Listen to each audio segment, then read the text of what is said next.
Chapter 3 of The Way to Willpower by Henry Hazlitt. Chapter 3. The Price One Pays. I can fancy that you are becoming somewhat weary. What is the sense of this fellow's always harping on the same thing, you may say? Here he has been going on for 2 chapters with his precious analysis, repeating himself, insisting, emphasizing, underestimating my intelligence. And after I have his point, and he has made himself clear, he keeps on talking. I picked up his book under the impression that it might help me to acquire more willpower, and here he is trying to jam a psychological treatise down my throat. Now, I admit the seeming justice of this, but my point is vital. Before we can acquire willpower, we must first of all know what we are talking about. An amazing amount of cant and nonsense is written about the will.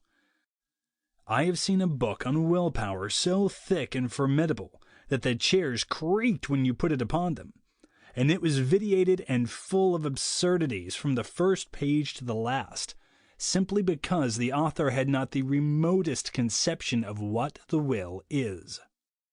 Occasionally there was a little sense, because occasionally the writer caught glimpses of the truth, as a man must in so many pages. But we cannot afford to catch only glimpses.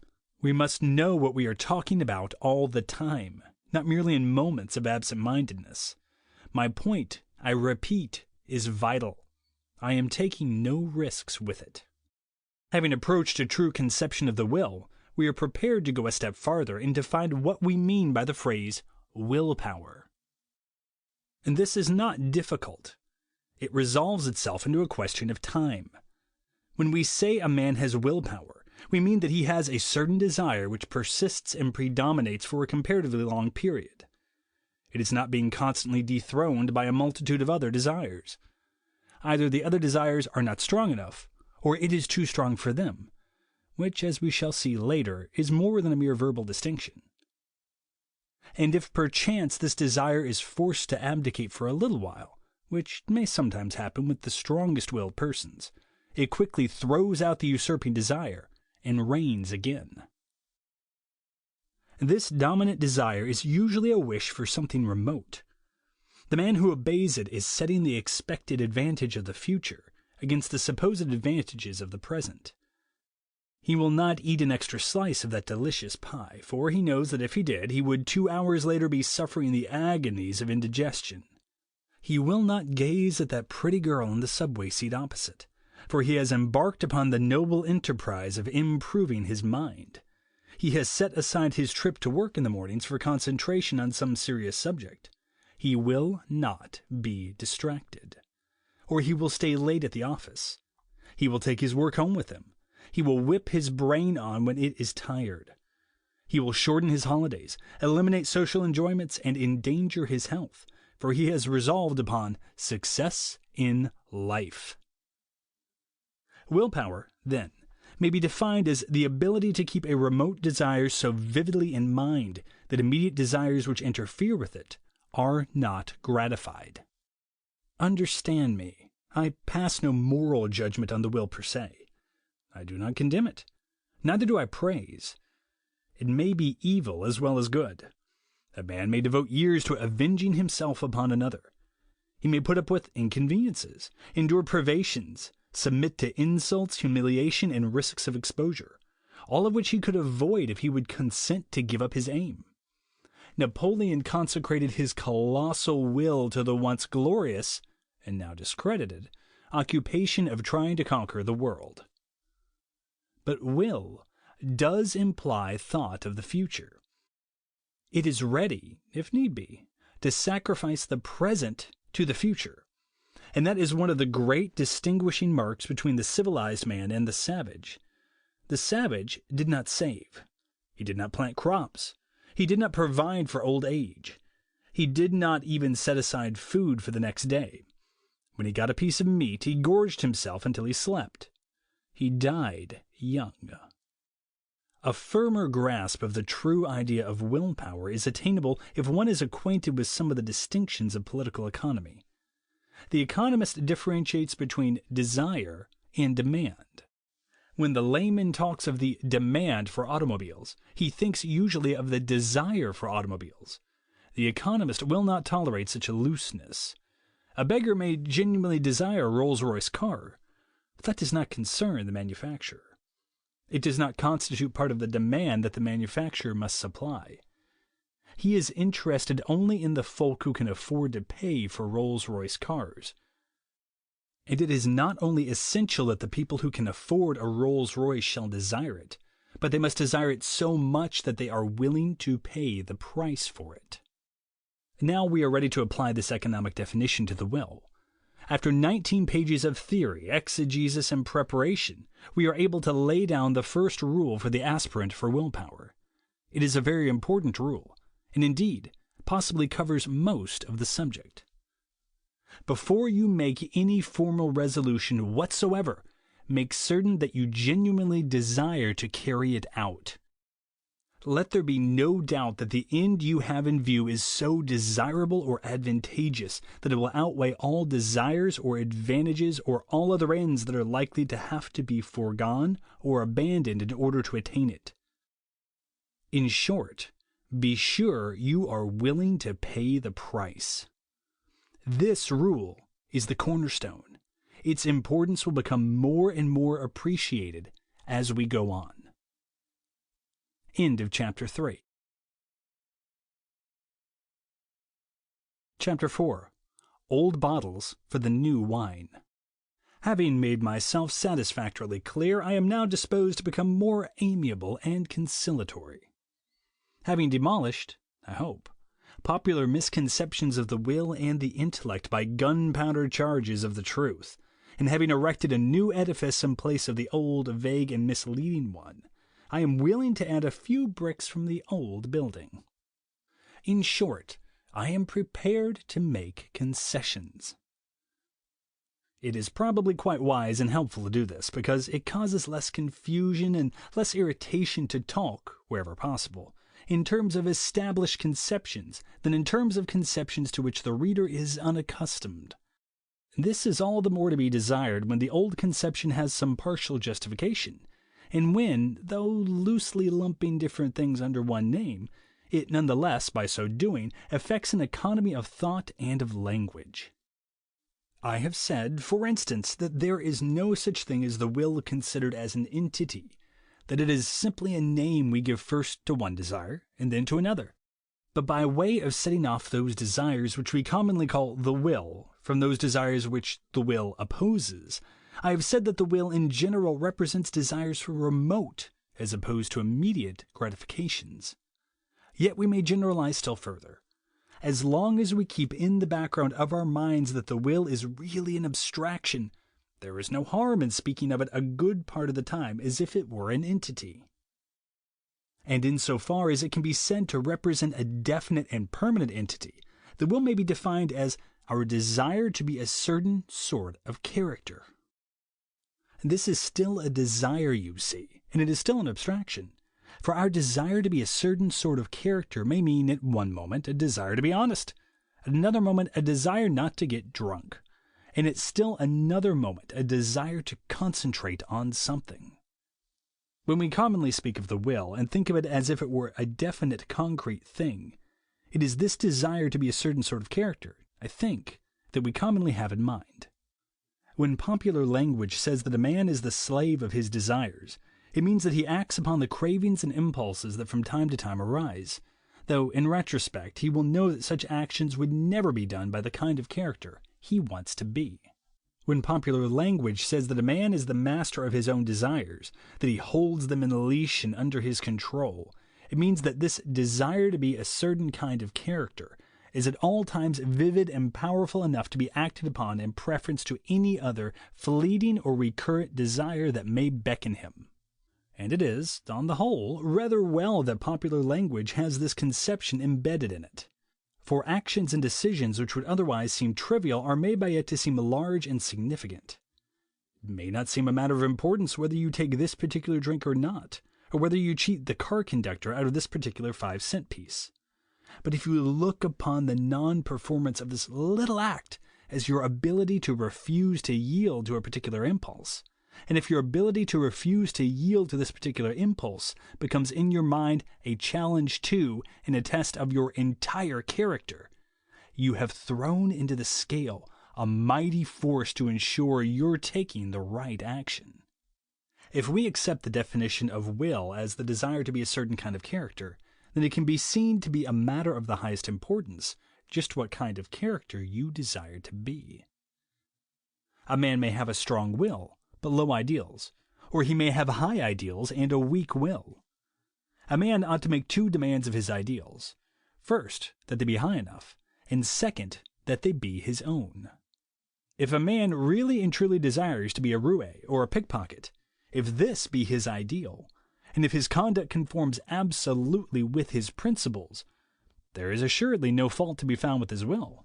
He may firmly put aside all distractions and conquer every good and noble temptation in order to be a pickpocket or a roue.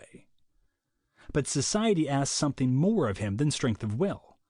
It asks that his ideas be socially beneficial, and even more may be required. It may be asked that a man put his ideals so high that it is difficult to reach them. As Browning has expressed it, a man's reach should exceed his grasp, or what's a heaven for? A man with lenient and unexacting ideals may be a tolerable character. He can never be a great one. The demand that a man's ideas should be his own is one more difficult to comply with. It means he must not accept his moral canons and standards unquestioningly from the community. It means that he must not be afraid of not doing what everybody else does, or of doing what nobody else does. It means that he must not be a mere mimic or a sheep. He must think for himself. He must examine for himself the grounds of right and wrong, and not let the principles upon which his life is conducted be laid down for him merely by other people's opinions. He must not be afraid of criticism if he feels in his own heart that he is right. This is an exacting ideal. It requires the highest moral courage. A man who lives up to this ideal may be a dangerous character. But we are not now discussing ethics per se, but only willpower. He may be a Tolstoy or a Nietzsche or a Eugene Debs, but he is a law unto himself. We may think his ethical ideas mistaken, and mistaken they may be, but we cannot but admire the strength of character which leads him to act them out in spite of social opposition. If the strength be sometimes misdirected, that is unfortunate, but the important thing, from our present standpoint, is whether it is there. This reference to the strong character recalls a pronouncement by John Stuart Mill in his essay. This reference to the strong character recalls a pronouncement by John Stuart Mill in his essay on liberty. It is not, he says, because men's desires are strong that they act ill. It is because their consciences are weak. And this aphorism must first be analyzed in terms of our new conception of the will. A man's conscience is simply that group of desires to act socially, usefully, morally, conventionally, to secure the good opinion of his fellow men, or not to fall in his own estimation, not to offend or to give anger or sorrow to his God. Or it may represent his desire to forward any other more ultimate end, to which the gratification of the immediate impulse or desire would be opposed. If the belief that Mill is contradicting with his dictum is a half-truth, so too is his own statement. It is not the conscience itself, nor the evil desires themselves, that ultimately count. It is the relation of the one to the other. The stronger his desires, the stronger his conscience, or counter-desires, must be. The weaker his desires, the less need he has for a strong conscience. But we usually, and rightly, regard the man with the stronger conscience as the stronger and more admirable character. We admire far more the man who has a violent craving for drink but nevertheless fights it down, than we do the man who refrains from drinking, but has no great liking for it anyway. Their outward action may be the same so far as its effect on themselves or society is concerned. But our untrained and unsophisticated judgments are right in attaching the importance they do to the inward struggle. For the weak man who refrains from drinking may not refrain from other actions just as personally or socially injurious that he has a greater desire for. Whereas the man with the stronger conscience, who has been able to fight this desire in this case, may be depended upon to fight lesser desires more easily. We all know the habit that many mothers have of holding up some little mollycoddle as a model to their boy. "You never see Clarence do that." And we sympathize with the boy's contempt. "Ah, him! He couldn't be bad." A man who is good from docility and not from stern self-control has no character. Mill recognizes this distinction, and in the passage following the sentence of his I have quoted, states powerfully the case for the man with the stronger impulses. Quote, "There is no natural connection between strong impulses and a weak conscience. The natural connection is the other way. To say that one person's desires and feelings are stronger and more various than those of another is merely to say that he has more of the raw material of human nature, and is therefore capable, perhaps of more evil, but certainly of more good. Strong impulses are but another name for energy. Energy may be turned to bad uses, but more good may always be made of an energetic nature than of an indolent and impassive one. Those who have most natural feeling are always those whose cultivated feelings may be made the strongest. The same strong susceptibilities which make the personal impulses vivid and powerful are also the source from whence are generated the most passionate love of virtue and the sternest self-control." End quote. I began this chapter with one concession to the older and more habitual way of looking at things, and I shall end it with another. The first had to do with the will, and this has to do with the intellect. I have said that the intellect is a mere valet to the desires, and I have made a good many other disparaging remarks about it. But I can fancy that you were left not only unconvinced, but angry. I can fancy someone's having said, while reading those remarks of mine, "My desires are determined by my intellect. A man's desires are not the desires of a rabbit. I desire to read Shakespeare and Schopenhauer. I actually prefer it to spending my evenings in a pool room or with some pretty female thing. Has not my intellect formed my desires? Has it not dictated them? What sort of flapdoodle are you trying to tell me?" Now, before such an assault I am humble, and retreat with a magnanimous gesture. It is strictly true that the desires and the intellect cannot be separated. They interact. Our desires may originally determine the direction of our intellectual interests, but once our intellectual interests have taken a certain turn, they may awaken new desires and abandon old ones. The reading of Nietzsche may change a man's ideals and aims in life. A desire for a life of study may suddenly turn into a desire for a life of action. We have defined will as the desire to become a certain sort of character. We have seen that, at critical moments, when the craving to do a certain thing threatens like a great tidal wave to sweep us helpless before it. It is this desire to become a certain sort of character which throws its weight in the scale with the other weaker desires to balance us. It is this desire which stands like a rock to cling to until the torrent has spent its force. It, too, may be swept away at times. But when it is, we know that it has not been strong enough.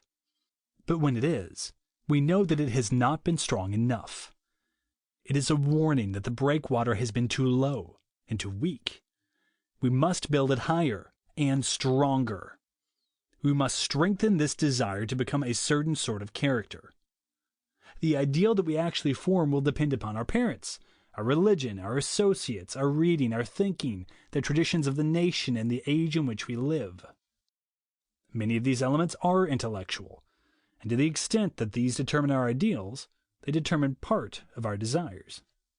But even here, we cannot say that the intellect creates our desires. Rather, it transforms them. They exist congenitally in the form of raw materials, or more strictly, they exist as a country's natural resources exist, waiting to be worked up by our environment and our intellect, itself shaped by environment, into the finished product. Practically all men are born with the sexual instinct. But though this particular instinct in its raw state may be present in equal degrees in 3 men, environment, training, and intellect may so shape this raw material that the first man may elect to marry and lead a normal sexual life, the second may launch forth as a roue, and the third may enter and abide by the vows of the priesthood. Similarly, the pugnacious instinct which makes dogs fight and men go to war may also, through environment and the intellect, be discharged through the channels of football or a philosophical controversy. It is the same with gregariousness or any other instinct. These are the materials, the desires, the finished products. But though the intellect can control the finished product, it cannot control the raw materials. One cannot lose an inborn instinct by thinking. One cannot create one by thinking. In this respect, the intellect bears the same relation to the instincts as man bears to matter. He can transform it, beautify it, give it value, turn it to his purposes. But he cannot create it, and he cannot destroy it. And if we are to consider this question in a truly philosophic, not to say a metaphysical manner, I may as well confess right here that in talking of desires and the intellect, I've been doing a somewhat dubious thing. But the one process is never entirely absent from the other. When I deal with this process, I deal with it rather crudely, making abstractions, treating abstractions as entities, hypothesizing them, making verbs into nouns. A man desires something, and I speak of the desires. He thinks something, and I speak of the intellect. In doing this, I am merely following common usage. And indeed, the conceptions embedded in our very language practically compel me to adopt this usage if I am to prevent myself from becoming utterly obscure and transcendental. As this is supposed to be a practical manual, not a philosophic treatise, there will be no harm in continuing to talk in terms of these common conceptions. But I enter this qualification to ward off irrelevant attacks. I shall try to change the common conceptions of the nature and relations of the will and the intellect only insofar as I think it needful to change them for practical purposes. And now, having presented my apologies and concessions, we can have done with this everlasting theorizing and come to practical cases. End of chapter 4.